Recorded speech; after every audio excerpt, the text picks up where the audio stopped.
If you are a first time startup founder or starting a business, should you be hiring your friends? Is it viable to have your friends as a part of your early team? Will it work or will it cause problems down the line as you try and grow this business? I have run startups and businesses since the age of 15, right since 2002. And I have often hired friends and I have also hired hundreds of people professionally, finding them the old fashioned way. And I think I have enough battle scars from my startup journey to talk about this topic with some authority. Should you be hiring your friends? Before we dive into the notes that I have for this topic, I must tell you that for everything we discuss, there will definitely be a counter example.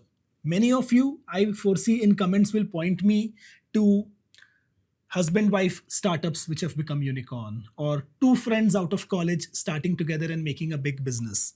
There will be enough counter examples that you would throw at me.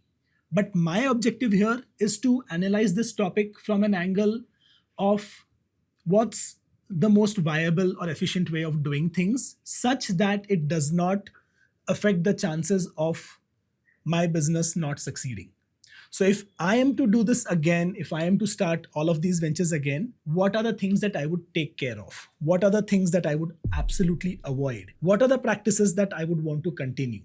That is the lens from which I am approaching this topic. Why is it that at an early stage of a business or a startup, we go towards the comfort of hiring friends?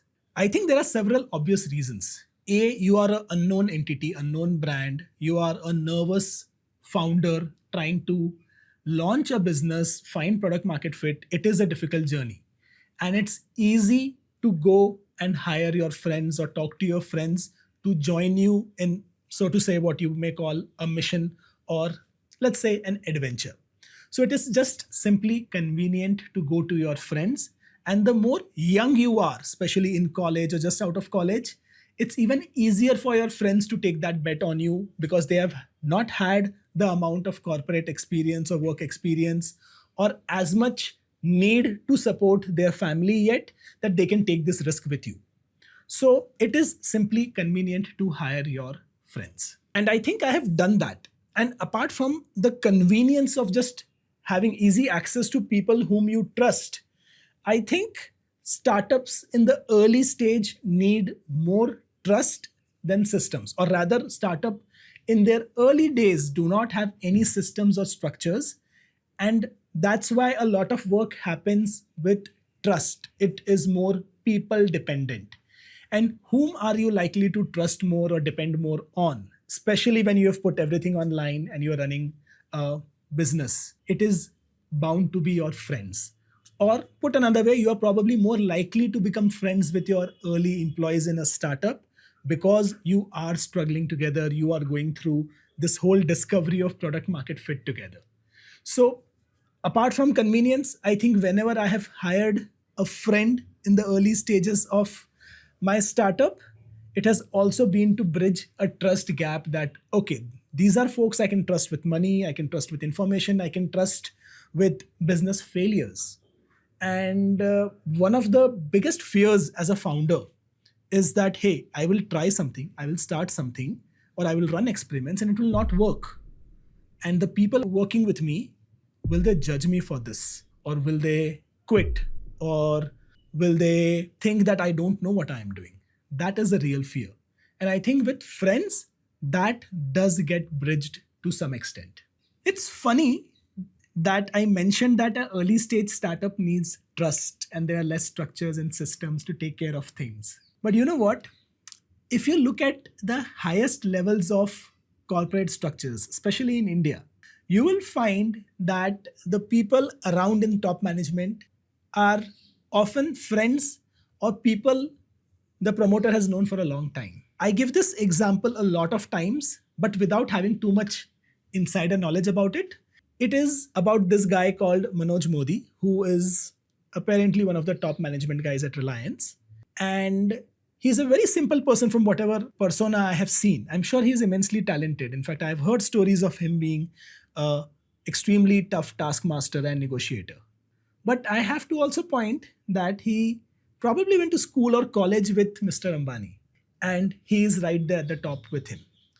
And after listening about a few examples like this, I came up with a theory which I called the Goatee theory of entrepreneurship or startups.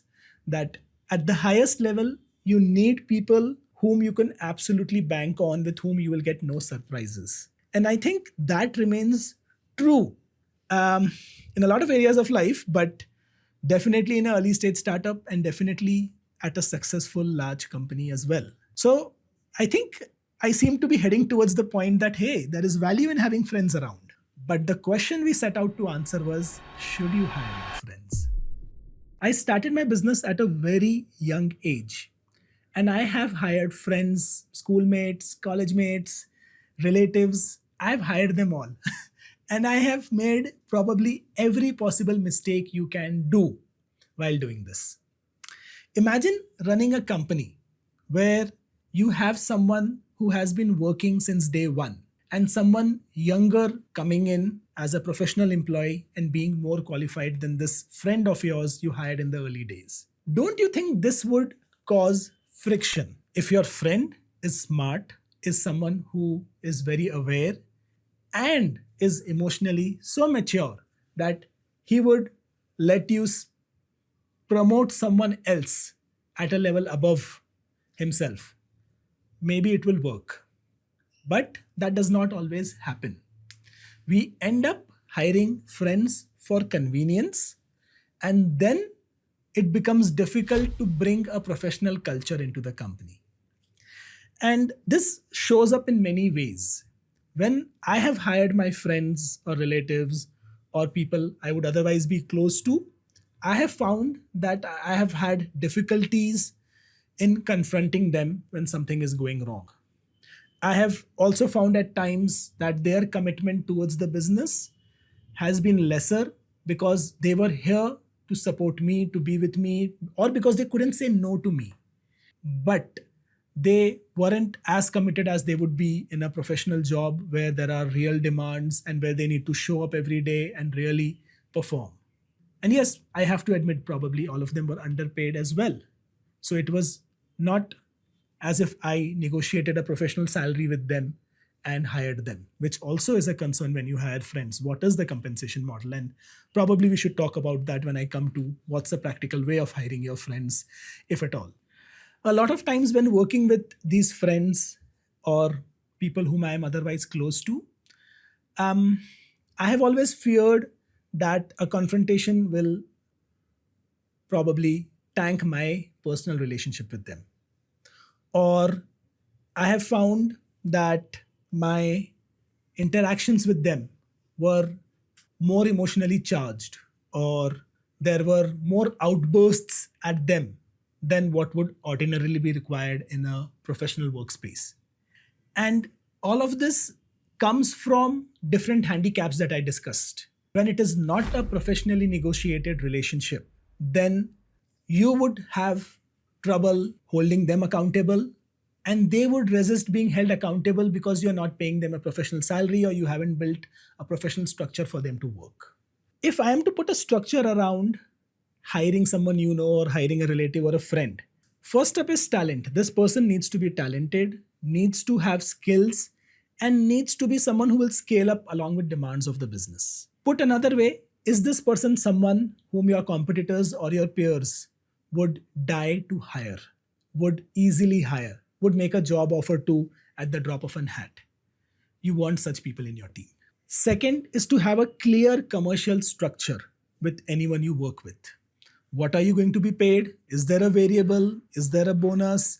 Is there a performance linked incentive? Is there something which will be paid at a certain milestone when the company reaches a certain scale or funding? Will something be paid at that point? All of this needs to be clear. Is there equity involved? What will it be? What are the terms around it? What are the exit clause around it? You need to be absolutely clear about the commercial structure. I have seen a lot of people get into bitter fights 1, 2, 3 years down the line, and it's simply because the expectations were probably not made clear and not documented.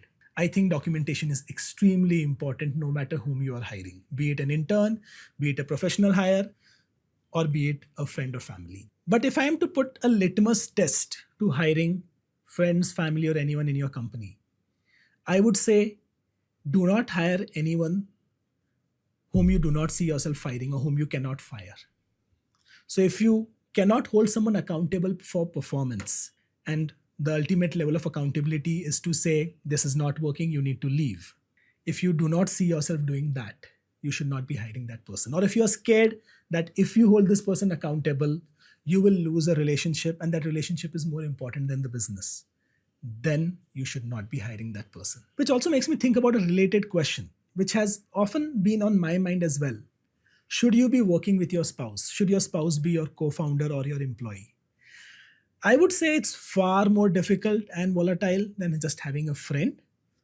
But again, as counterexamples go, I know public companies out there which is run by a couple. So who's to say? Maybe it can work. I am pretty sure it does not work for me. I'm also sure that I am probably not hiring friends, or if I am hiring friends, it's because they are known devils for me, not because they are my friends.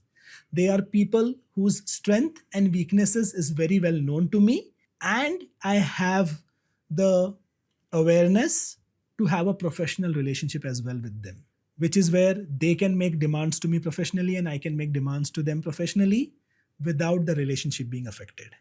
And probably there are not many people with whom I would want to do this, especially the closer the friend is to me, the more difficult it is for me to professionally work with them, unless they are so good that I would probably want them at a co-founder level. In which case, you absolutely want them on the team and you are justifying that, hey, I will give you something which is worth your time and effort to come and work with me. And that is a healthy competitive zone to be in. But again, I'm sure I have touched a lot of useful points here, and in my little time that I have with you over here, missed out a lot of points on hiring friends or not hiring friends. What has your approach been? Do you have questions? I'm really hoping this discussion can continue on Twitter, in comments box below, however you like it. But Ankur, you did not answer the question. Should you hire your friends or not? Oh, I see your point. Here's the challenge. I think people should not do it, but I think they will do it. I don't want to do it, but I think I will also end up doing it. But just go into that relationship with your eyes open. If you're getting a friend on board, you are setting up landmines which will not just hurt your friendship, but also hurt your business at some point. So if you can just take care of the few things that I said could go wrong, you might make it work in most cases. But it's a balance. I think most people will only learn by failing at it. So it's a yes, but maybe you can. So it's more like, I know I can do it, but maybe you can't. It's more like that. Okay. I intend to make a lot of videos around documentation, finance, money 101 for entrepreneurs, a lot of these things. But hey, I don't know what a young entrepreneur or a first-time founder or a business owner wants to hear about. So any question you have around business, startup, entrepreneurship, team building, fundraising, money, whatever, I would want to listen. And I probably might have some life experiences which I could share around it. So that's it from me. I'm Ankur and you're on Focus Start.